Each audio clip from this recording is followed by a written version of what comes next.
Hola, buenas tardes a todos. Mi nombre es Aranza Robles, soy estudiante de la licenciatura de Física Biomédica de la Facultad de Ciencias. Actualmente soy representante de la comisión de la carrera de Física Biomédica, al menos de la comisión estudiantil. El día de hoy me encuentro con el doctor Luis Felipe, uno de los candidatos de la terna para el puesto de dirección de la Facultad de Ciencias de la UNAM. Buenas tardes, doctor. ¿Cómo se encuentra el día de hoy? Buenas tardes. Sí. Buenas tardes. Pues bien, gracias. Estoy aquí. A gusto de la rutina de la facultad, la clase y ahora en esta entrevista. Gracias. Nos da mucho gusto tenerlo por aquí. Me gustaría empezar con una pregunta. Doctor, ¿por qué quiere ser director de la facultad? ¿Qué lo diferencia a usted de los otros candidatos? ¿Se escucha? Sí. Bueno, primero que nada, quiero ser porque creo que desde ese cargo uno puede contribuir mucho en la facultad en muchos aspectos. Fundamentalmente en la docencia, en las carreras que tenemos en la facultad, pero también fuertemente ligada a la investigación y al lugar donde estamos trabajando y tomando clases, a la parte administrativa. Pues todos deseamos estar en un espacio al que lleguemos a gusto, al que lleguemos a encontrarnos con gente con la que convivimos y queremos llegar a ese ambiente, pues primero que nada con entusiasmo, con ganas de hacer las cosas que tenemos que hacer en la facultad, con las relaciones personales que hay día con día, porque es parte, pues, decimos que es casi como nuestra casa. Entonces yo desde estudiante he sentido la facultad así. Me da mucho placer llegar a la facultad, poder tomar un café, poder hacer investigación, tratando de hacerlo lo mejor posible, tratando de mejorar mis clases. Y creo que desde la dirección, el panorama que se puede adquirir y en la toma de decisiones contribuye a que este ambiente sea así, un ambiente a gusto, al que lleguemos con ganas de estar ahí, de trabajar y sentir que es un ambiente seguro, que es un ambiente que me voy a encontrar con amigos, con compañeros, compañeras. Pero me da mucho entusiasmo sentir que desde ahí se puede hacer mucho por eso. Esa es la razón por la que quiero estar en particular. También me gusta participar en estos procesos porque creo que hay personas, sabemos personas que, pues por lo que hemos hecho en el tiempo, es casi siento necesario que participemos. Por un lado, porque estos procesos son los que existen para la sucesión y hay que alimentarlos con la participación. Entonces, a mí me gusta participar, tratar de pensar que esta vez o las veces que participa uno puede llegar ahí y contribuir desde ese puesto, indudablemente no solo, porque hay equipos, ¿no? La dirección trabaja con un equipo, trabaja con un consejo técnico y fundamentalmente con su comunidad. Y eso me entusiasma mucho poder estar en esa posición, no para decir voy a dirigir todo lo que se pueda, ¿no? Sino coordinar, yo diría, coordinar que la facultad vaya hacia pues, un bien común, yo diría. Esa es como la primera parte, ¿no? La de por qué quiero ser. Y lo que me diferencia, pues tal vez es el tiempo, porque creo que la experiencia para estos cargos es necesaria,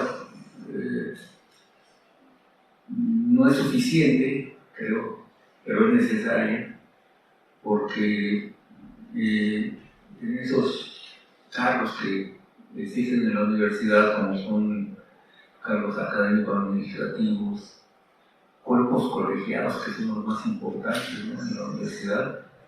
La toma de decisiones colectivas es un ejercicio democrático a mi parecer, muy bueno. Tomar una decisión que se ha discutido ampliamente con una cantidad de personas que están en el mismo tono. Pues creo que eso es algo que uno va tomando con el tiempo. Y pues por fortuna he estado en prácticamente todos los cuerpos colegiados, casi todos los cargos académicos administrativos que tienen que ver con la docencia y la investigación. Entonces siento que me da un poco de experiencia eso. Los planes de trabajo necesariamente son similares de algún modo, porque la facultad requiere lo que todos podemos recoger y implementar como un plan. Pero creo que eso podría ser, si no se me toma mal, una característica, ¿no?, que la experiencia que se va acumulando a través de la participación en cuerpos colegiados, donde la toma de decisiones colectivas puede ser crucial en el rumbo, por un lado de la universidad y por un lado de la facultad. Creo que ese es lo que yo respondo.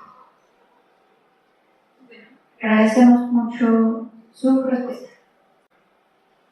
La siguiente pregunta: profesor, ¿qué es para usted un director de la facultad? ¿Qué es para mí un director? ¿Qué es lo que hace qué es lo que usted haría si fuera director de la facultad? Bueno, es un poco avanzando más sobre la anterior respuesta. Es, primero que nada, asumir el papel que creo que debe tener un director, que es el de coordinar una comunidad más que estrictamente dirigirla hacia un bien que solito no puede determinar. Creo que es una cuestión de una coordinación de una comunidad compleja, como son las comunidades, en donde la toma de decisiones, yo pienso que debe ser participativa. Finalmente, un director va a tomar decisiones que tiene que tomar porque es papel, pero pienso que estas decisiones, en lo posible, se deben tomar escuchando a la comunidad y principalmente aquellos sectores o parte de la comunidad que pudieran ser afectados por esas decisiones. Entonces eso es lo que un director podría hacer: cuidar sus instalaciones. Le toca tomar decisiones a veces sin mucho margen de consulta, y pues, por la experiencia y por como vivimos en este espacio, con el tiempo uno va dando cuenta de qué podría ser necesario cambiar, qué podría ser necesario dejar. Y fundamentalmente creo que un director debe cuidar que el máximo órgano de gobierno, que es el Consejo Técnico, haga su trabajo con toda la libertad y con una responsabilidad que es muy grande. El director preside el Consejo Técnico. Entonces es más que un honor, que sí lo es una responsabilidad que es muy grande, y tengo que ser muy cuidadoso de escuchar a su Consejo Técnico, que a su vez los miembros de los consejos técnicos pues escuchan a su comunidad, y es lo que un director puede hacer: articular esos trabajos de un consejo y luego tomar algunas decisiones que le tocan más en la parte administrativa, en la parte ejecutiva. Pero insisto, creo que un director toma decisiones de un amplio rango de cosas, y qué mejor que lo pueda hacer con una estructura en la que la comunicación pueda fluir, no una vez, sino cotidianamente. La siguiente pregunta es: ¿cómo se elige al director? Un procedimiento que uno lo va aprendiendo. Un director se elige de acuerdo a la estructura de la universidad, llegando el momento, estatutarios, 4 años de un periodo, se convoca, y lo hace la la Universidad Nacional a través de la Secretaría General.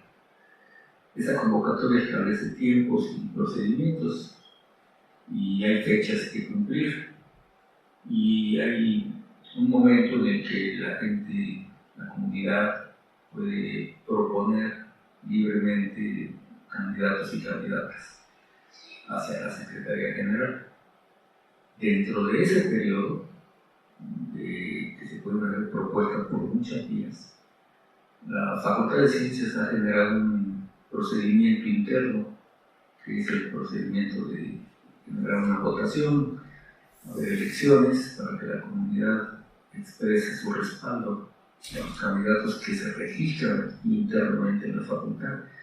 Y se registran internamente, pero no al azar, sino lo hacen a través de una convocatoria que emite nuestro máximo órgano de decisión, que es el Consejo Técnico.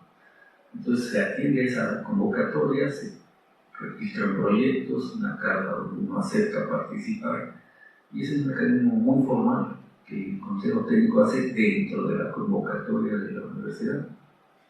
Llegando el tiempo que la Secretaría General de la UNAM determina, la Facultad de Ciencias envía sus resultados de la votación con el hecho implícito de que los que han registrado y presentado su candidatura y sus planes de trabajo al interior, pues ya en sí mismos son candidatos. Lo que hace la Secretaría General es entrevistar a todos los que se han registrado en esa vía o incluso por otras vías diferentes al proceso interno, no está prohibido, y la Secretaría General, confirmando la participación de las personas que se registran, que se envían como parte de nuestro procedimiento, entrevista a los que sí lo confirman y de ahí elige a un número determinado, que me parece que son cinco personas que la Secretaría General entrevista individualmente y que envía esos cinco a que el rector a su vez entreviste a esas personas. A esas cinco personas el rector es lo que hace, entrevista individualmente a esas cinco personas y tiene la prerrogativa de formar una terna, y después de esas entrevistas genera su terna y esa terna la propone con un oficio al Consejo Técnico de la Facultad de Ciencias, y la Facultad de Ciencias, al recibir la terna en sesión extraordinaria, lo que hace es aprobar la terna del rector si están de acuerdo con la misma.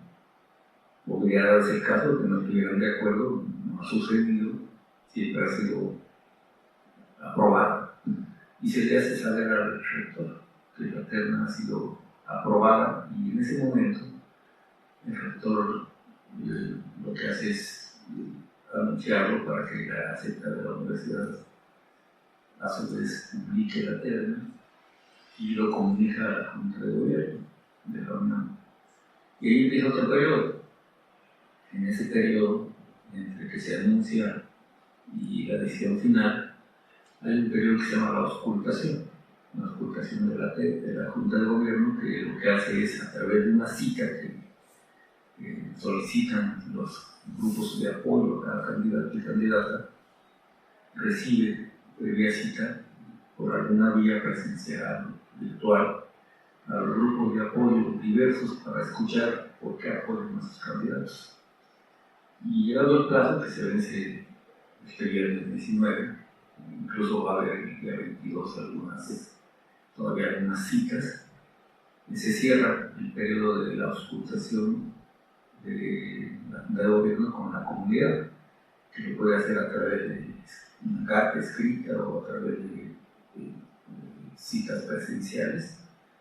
Y finalmente, en este caso, el día 22, el lunes, la Junta de Gobierno cita a los candidatos y a la candidata, en este caso somos tres, dos hombres y una mujer, nos citan el día 22 en diferentes momentos para exponer en general nuestro proyecto y interrogatorios sobre diversos aspectos, y termina ahí la auscultación. La Junta de Gobierno se reúne en pleno, discute todos los elementos que tienen a la mano, escritos, a través de la escrutación que se ha hecho y a través de los mecanismos que se han generado por nuestro proceso interno, la Secretaría General, y toman la decisión que se la comunican al rector de la Universidad Nacional.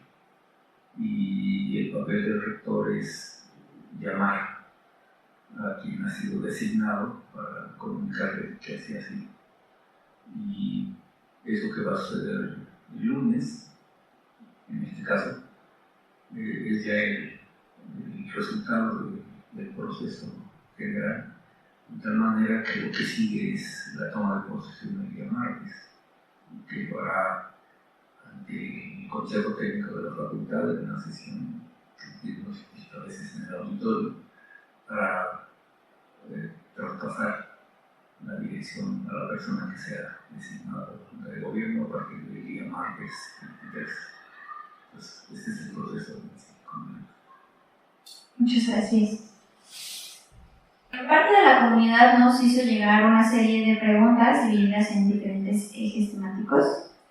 La primera pregunta del primer eje, proyecto académico y visión institucional, es la siguiente.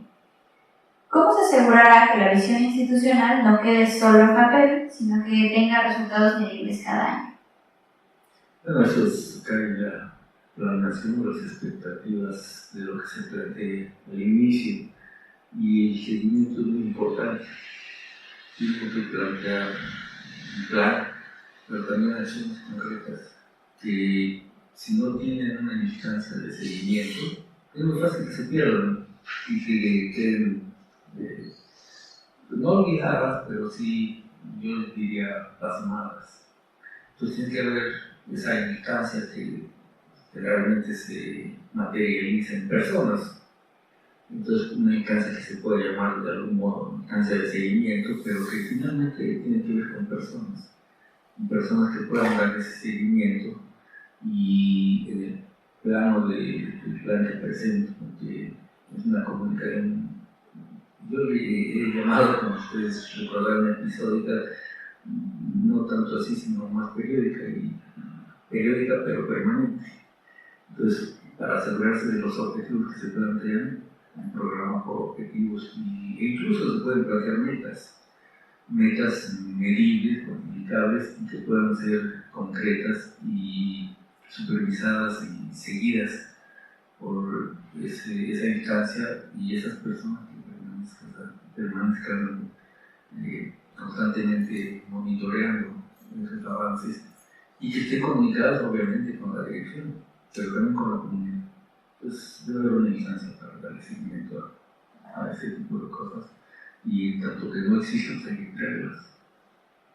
Así es como podemos garantizar que lo que se plantea pueda valorarse e incluso medirse, y poder al tiempo, periódicamente, ver si está habiendo avances, si se ha estancado, si hay problemáticas que hay que resolver para que siga avanzando y lograr los objetivos. Claro, el seguimiento es muy importante. La siguiente pregunta, en el rubro de administración y gestión. ¿Qué mecanismos concretos propone para transparentar el uso del presupuesto y evitar corrupción en la asignación de plazas o contratos? Sí, esta es una pregunta que se puede contestar individualmente, pero considero que en el caso de las plazas, por ejemplo,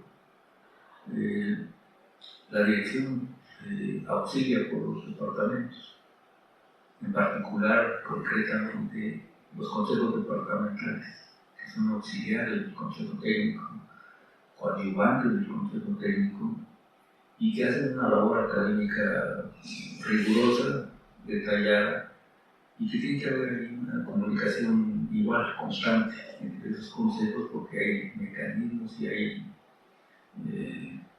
normas que hay que seguir. Por un lado, el Estatuto del Personal Académico, y por otro lado, algunas normas internas que se han estado desarrollando dependiendo de las condiciones de cada departamento. Entonces, este mecanismo de las plazas pues, tiene que pasar por los consejos departamentales, por el Consejo Técnico, y con todos ellos lograr una asignación, por un lado que sea justa, y por otro lado que sea transparente, en tanto las instancias sometan a las siguientes instancias o a las previas los dictámenes y que sean conocidos, creo que ayuda mucho a la transparencia. Y lo mismo con el presupuesto. El presupuesto pues no es secreto, ¿no? El Consejo Universitario lo asigna en sesión plenaria y se sabe cuál es el presupuesto de una entidad y más o menos la gente conocemos, los que lo reciben con más detalle, a qué se va o se tiene que destinar.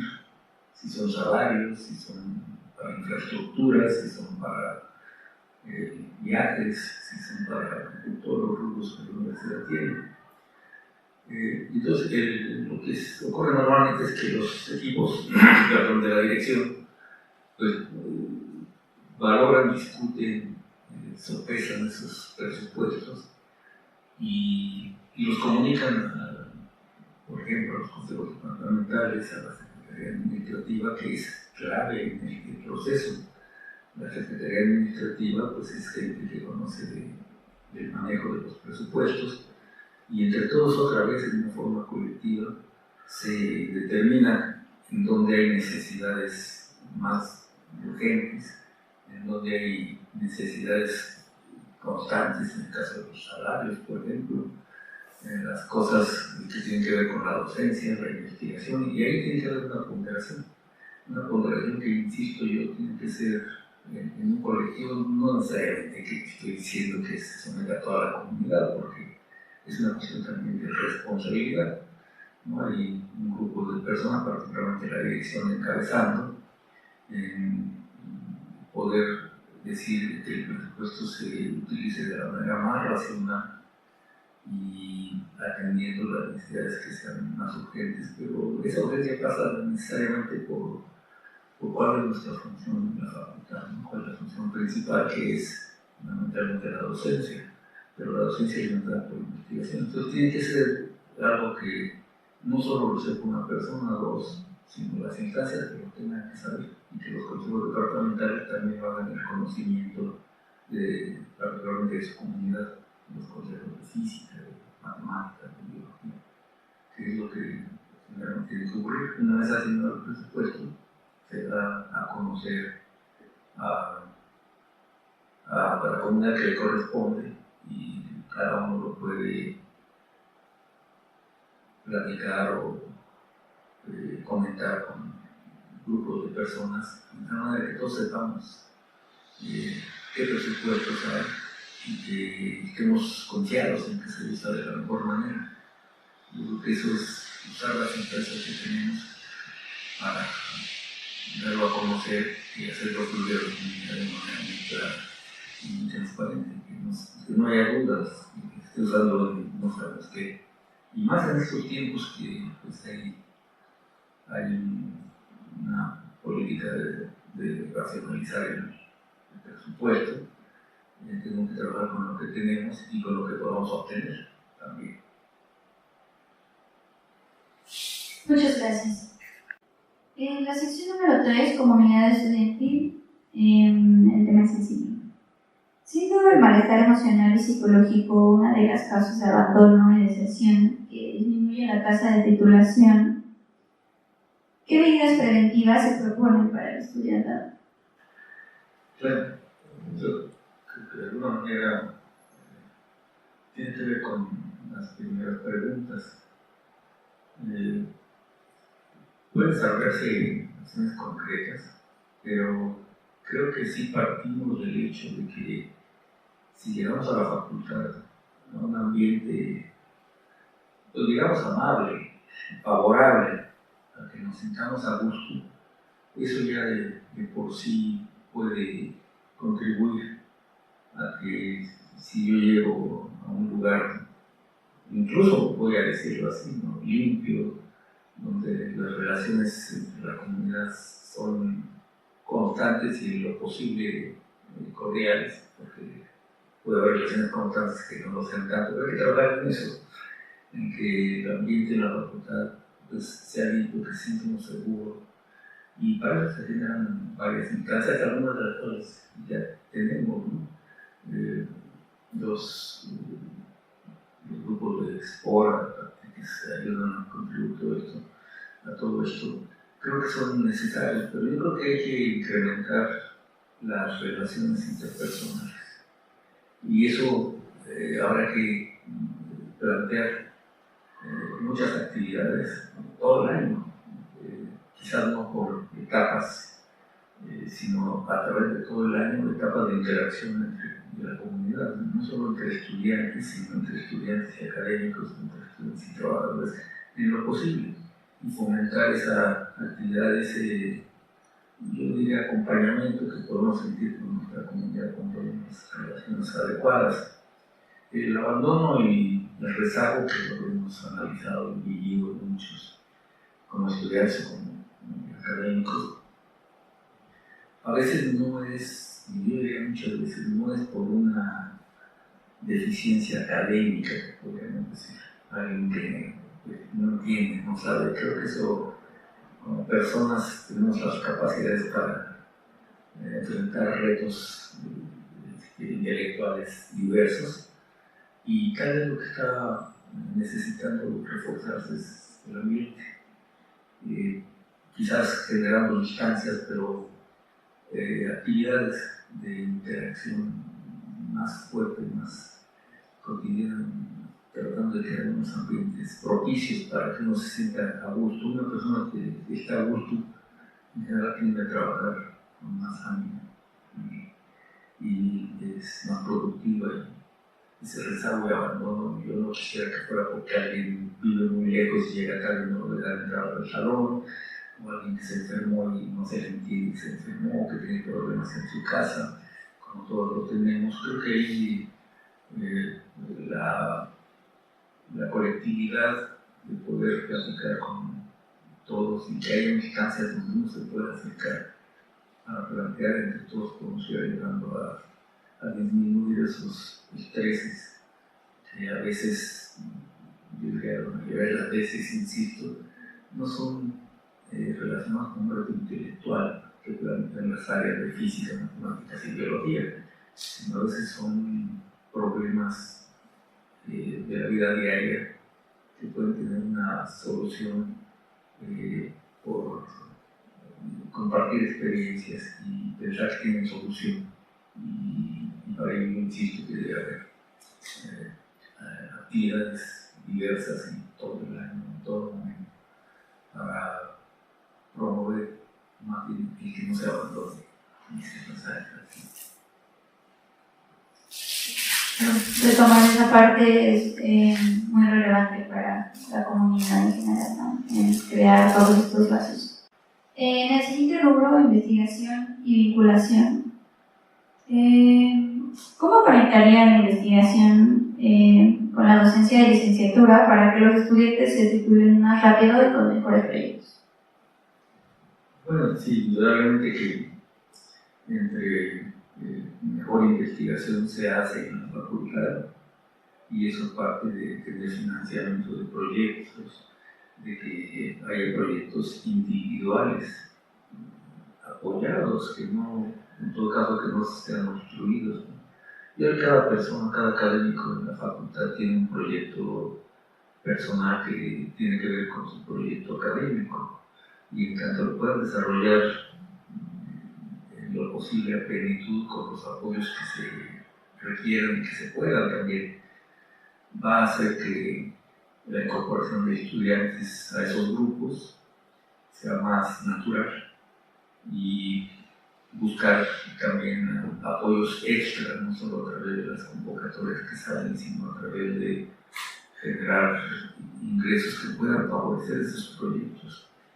Los estudiantes pueden incorporarse y ojalá en todos los proyectos hubiera la posibilidad de que haya becas, porque de esa manera los estudiantes pueden incorporarse a diferentes proyectos con la tranquilidad de que pueden tener algún ingreso que les permita con más plenitud contribuir en el proyecto, pero más que nada en su formación personal. Proyectos que sean de esta forma, que sean proyectos buenos y que estén apoyados, generalmente es muy motivante. yo creo que la parte motivacional en la facultad es muy necesaria. Y hay todo un campo de estudio de la motivación que a veces consideramos que pues, no es tan necesario atacarla, ¿no? La motivación que podemos tener para elaborar alguna acción, para hacer alguna acción, incluida esta de los proyectos y de los estudiantes, pues es muy motivante que un estudiante se ingrese con un profesor o profesora que está haciendo un trabajo muy relevante, muy constante, muy reproducible y que es reconocido en muchos lados. Incorporarse a eso como estudiante creo que es muy motivante porque pudiéramos incrementar apoyos de diferente tipo. Hay becas alimentarias, hay becas en donde el estudiante puede usarlo para sus transportes o simplemente hay estudiantes que pueden tener un ingreso, una de becas que les permitan estar un poco más cómodos. No necesariamente quiere decir que solo se apoye a un grupo o a un sector, quizás hay grupos que necesitan más, pero creo que como estudiantes que hemos sido que hay y siguen siendo, esa parte de ingresar a proyectos buenos, que están apoyados y que incluso pueden ofrecer algún apoyo de beca, eso es algo que necesitamos en la facultad. Gracias. En el rubro de transparencia, ética y gobernanza, ¿qué mecanismos propone para que la comunidad tenga voz real en el Consejo Técnico y no solo una representación formal? Sí, bueno, quizá lo puedo plantear como lo he tratado de plantear en el plan que presento, que es una gobernanza que llamo participativa, porque la diferencia entre quienes gobiernan y la comunidad no necesariamente genera unos puentes permanentes, ¿no? En teoría, los representantes al Consejo Técnico son representantes de sus comunidades, y sí lo son, pero tal vez por la actividad tan intensa que tiene nuestro Consejo Técnico, porque de lo que más se reúnen en la UNAM, poco tiempo queda para hacer consultas con la comunidad, y no quiere decir eso que siga así. Si hay poco tiempo, pero ese tiempo, el que sea, si hay que aprovecharlo. En lo posible, los representantes y las representantes al Consejo Técnico Estudiantil, representantes estudiantiles o académicos, pues tienen que hacer que la problemática de sus representados fluye hacia el Consejo Técnico. Yo pienso que a veces, por que las cosas surgen, tomamos decisiones que no necesariamente pueden ser las mejores. En tanto se pueda consultar, y hay que generar esos canales que tendremos que idear cómo hacerlos. Un representante del Consejo Técnico, por ejemplo, en biología, y creo que en los departamentos de física y matemáticas también, se reúnen con sus consejos departamentales. Y un mecanismo que yo creo que es muy necesario es que en la reunión de los consejos departamentales, en donde en teoría también hay estudiantes, aunque a veces no hay esa representación porque el mecanismo de elección no funcionó o porque los estudiantes decidieron en ese momento no tenerla, lo cual es válido, tiene que haber una forma de consulta, y creo que por ahora el que sean parte esos consejeros de los consejos departamentales en una reunión, en el caso de biología, que es donde conozco un poco más, pero no exclusivamente, que puedan estar en la reunión donde se ven las problemáticas cotidianas del departamento, ahí se discuten. Entonces un consejero técnico, cuando llega a la reunión del consejo, ya tuvo conocimiento e incluso participó en la discusión de los temas que se agendan en las reuniones de los consejos departamentales. Eso yo creo que si logramos que la representación estudiantil y de académicos en el consejo departamental se configure de una manera como debe ser completa, y si las reuniones de los consejos departamentales sean también cotidianas, no sé, tal vez una vez a la semana, que es lo que parece que funciona.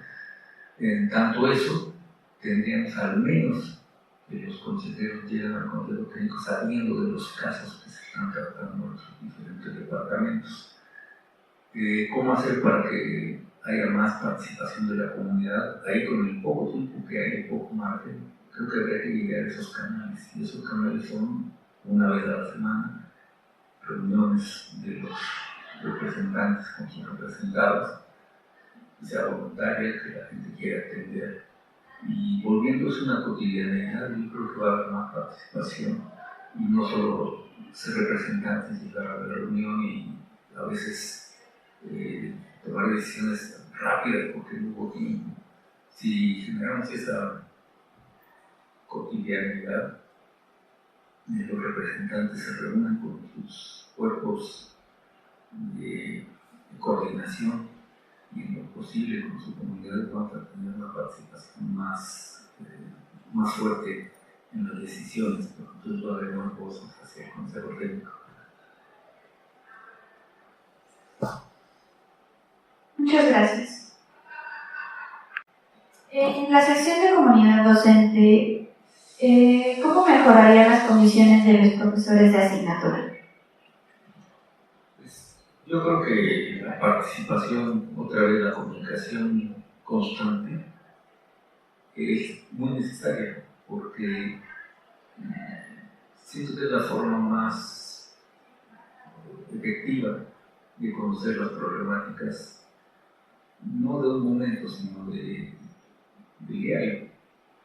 A mí me pareció que el ejercicio de las mesas de diálogo nos dieron alguna luz sobre eso, porque una vez a la semana y tal vez en una sesión no se resolvía un problema, pero sí se exponía y todo el mundo tenía la oportunidad de escuchar la problemática, de entenderla, y si no había elementos para entender la profundidad y plantear resoluciones, sí había o generaba tiempos para ir a buscar información y tratar de entender mejor y plantear soluciones. En el caso de los profesores de asignatura, creo que habría que generar esa instancia que quizás no una mesa de diálogo, una mesa de discusión, de información constante, en donde pudieran los que son representantes escuchar esas voces todo el tiempo, no nada más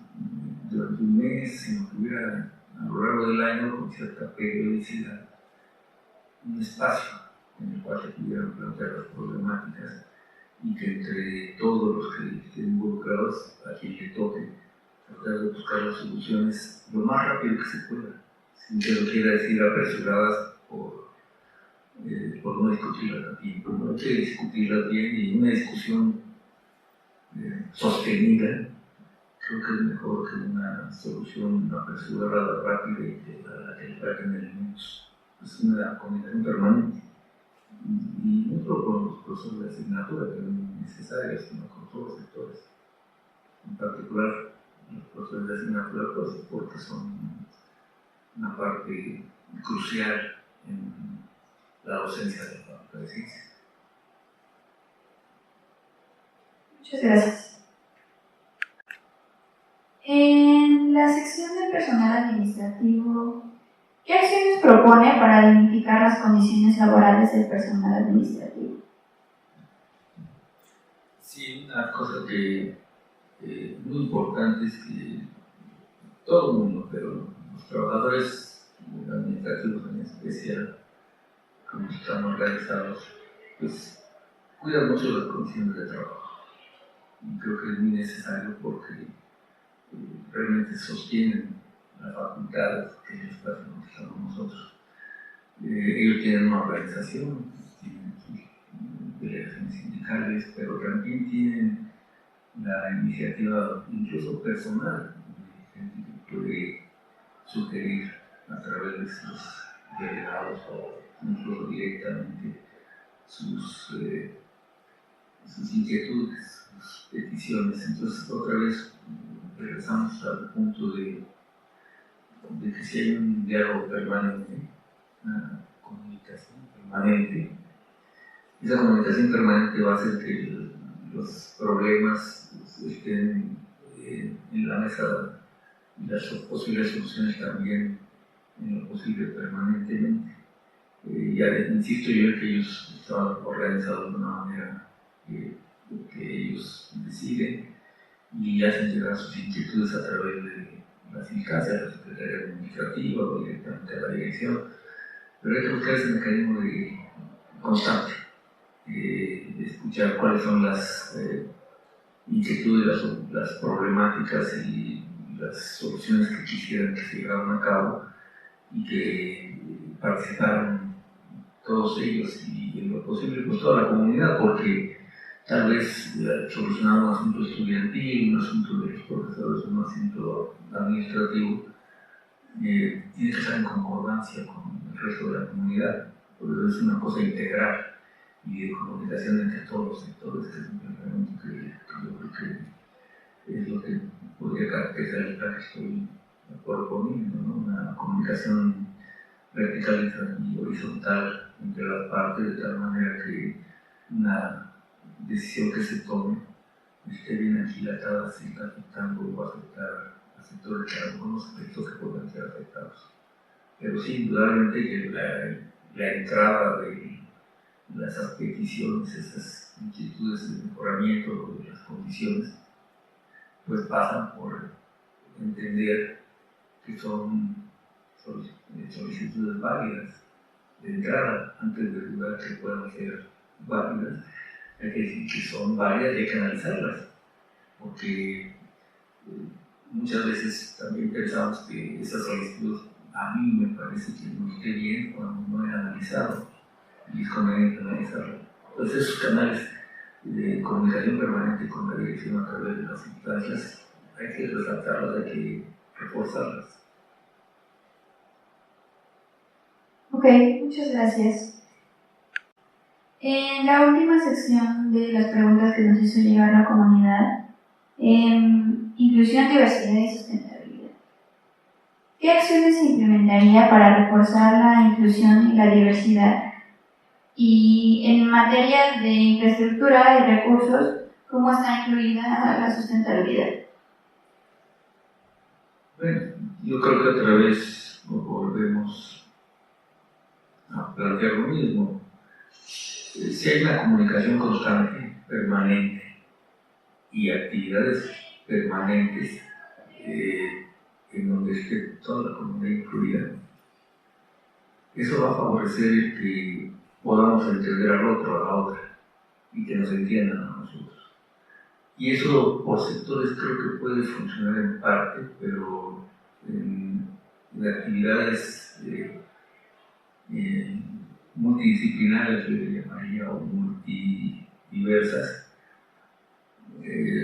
primero que nada van a visibilizar, porque tal vez nos parece una diferencia que yo no entendía, ahora la puedo entender. Creo que las instancias que tenemos son útiles, los usos que puede haber, pero las actividades entre varios sectores en donde convivamos y aprendamos a respetar a los demás, una serie de actividades de todo el año. No sé qué periodicidad, pero hay que determinarlo haciendo el análisis correspondiente. Creo que puede ayudar y favorecer la inclusión. Y pues por otro lado la tolerancia, el combatir las discriminaciones que pues a veces se dan así tan normalmente como si fueran eso, normales, ¿no? Y no saltaban porque tal vez no se reflejan en una colectividad, sino que están restringidas a unos espacios donde no se ven. Entonces yo creo que esa colectividad, esa coincidencia en espacios nos puede ayudar a hacer esto y puede hacer actividades diversas, ¿no? Ahora hay muchas actividades en la facultad, pero yo creo que tenemos que hacer que sean más incluyentes, que participe gente de todos los niveles, de todos los sectores de la comunidad de la Facultad de Ciencias, y dentro de cada sector pues tratar de que sin distinción todo el mundo participe en esas actividades colectivas. En el caso de la sostenibilidad o la sustentabilidad, pues sí, yo considero que hay muchas acciones que se pueden hacer, pero parten de que tengamos ganas de hacerlo. Entonces, el que trabajemos en generar la necesidad de discutir esos temas, creo que las ideas que yo podría expresar en un momento dado pueden ser pocas en relación con las que se pueden dar en una discusión amplia con toda la comunidad, porque pues, muchas cabezas siempre van a tener las ideas que una sola, ¿no?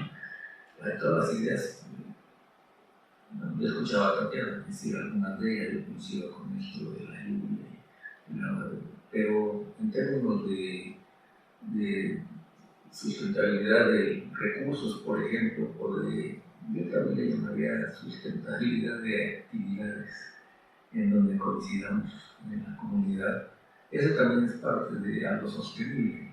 Hay que sostener la comunicación permanente y hay que sostener la discusión colectiva para generar propuestas colectivas que mitiguen las diferencias entre los diferentes sectores, entre las diferentes posturas, entre los diferentes orígenes de todo tipo, ¿no? Creo que debemos llegar a esa posibilidad de que la tolerancia no sea un problema en la facultad, que las discriminaciones sean pues, cosas del pasado, ¿no? En lo posible, y que veamos al otro y a la otra y que nos vean a nosotros como parte de una comunidad que está conviviendo bien y está generando actividades, en nuestro caso académicas, ¿no?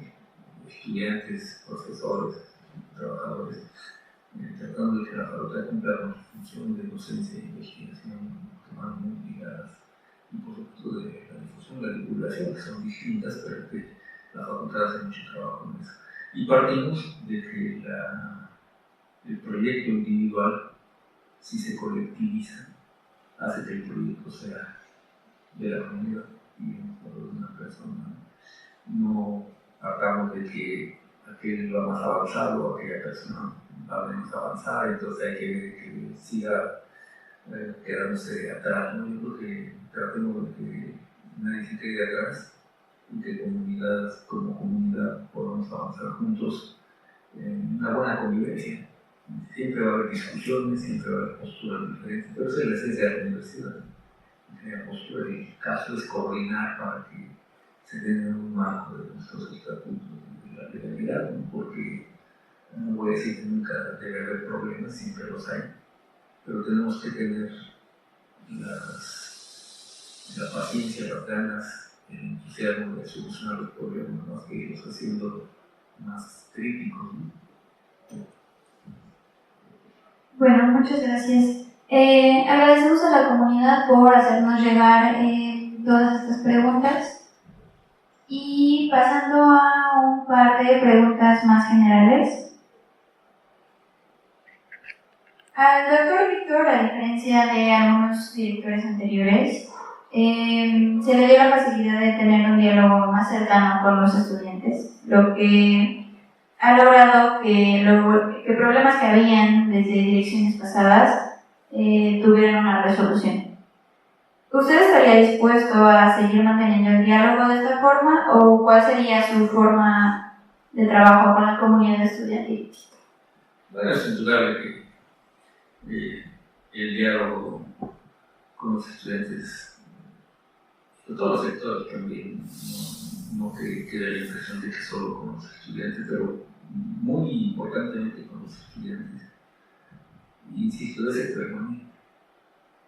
Y esa permanencia, pues, de diálogo permanente es comunicación permanente, pues tiene que hacer aflorar los problemas lo más rápido que se pueda, analizarlos lo más rápido que se pueda, y eso seguramente va a llevar a soluciones rápidas, pero bien pensadas, bien analizadas. La problemática de los estudiantes y de los demás sectores, insisto, son muy importantes. Para mí representan y no lo es nada más así, representan cada solicitud, cada petición es una urgencia. Y una urgencia que hay que solucionarla lo más pronto posible, pero en esa colectividad y en esa comunicación permanente, creo que entre todos podemos mantener ese diálogo que ustedes mencionan. Mencionan que ha sido con la última administración con Víctor, pero no veo cómo pueda desaparecer, ¿no? En particular, desde mi punto de vista, es una cosa que debe sostenerse y en lo posible incluso implementarla, porque solucionar un problema de una persona, de un estudiante, afecta positivamente a la comunidad de la Facultad de Ciencias. Decimos mucho los estudiantes son la esencia de nuestro quehacer y tiene mucho sentido ese dicho de que es la esencia, porque pues estamos para eso, ¿no? Para participar en que la gente se forme, uno mismo pasa por esa etapa y queremos hacer las mejores condiciones, y que si solicitamos hablar, que ya es a veces difícil, y que no se escuche, pues sí es frustrante. Entonces ese diálogo permanente, esa comunicación permanente, va a favorecer, y sin duda pues, estoy de acuerdo con ese diálogo con los estudiantes de manera primordial, urgente, y con los profesores y con los trabajadores. Creo que entre todos tenemos que construir una comunidad que se sienta primero escuchada, después atendida, y que si no hay solución a un problema, podamos tener una explicación que sea satisfactoria y no que sea para salir del paso, sino que podemos hacer cosas entre todos. Hay cosas que se saben de nuestro ámbito y bueno, habrá que discutirlas, analizarlas, y si llegamos a esa conclusión, que sea colectiva y no que sea de una persona. Bueno, muchas gracias. Agradecemos su disponibilidad y disposición para esta entrevista, así como todas sus respuestas. Por último, ¿le gustaría agregar algún comentario para cerrar con la entrevista? Pues sí, tal vez reitero, pero sí quisiera enfatizar, ¿no? Que necesitamos en la facultad tener una comunicación permanente entre, en este caso, es el tema que es la dirección. No digo que no haya esa comunicación, pero yo creo que si la hacemos permanente y más fluida como comunidad, podemos estar más a gusto y vamos entre todos. Una comunicación permanente de la dirección con su comunidad. Bueno, muchas gracias, doctor. Agradecemos su participación. Hasta luego.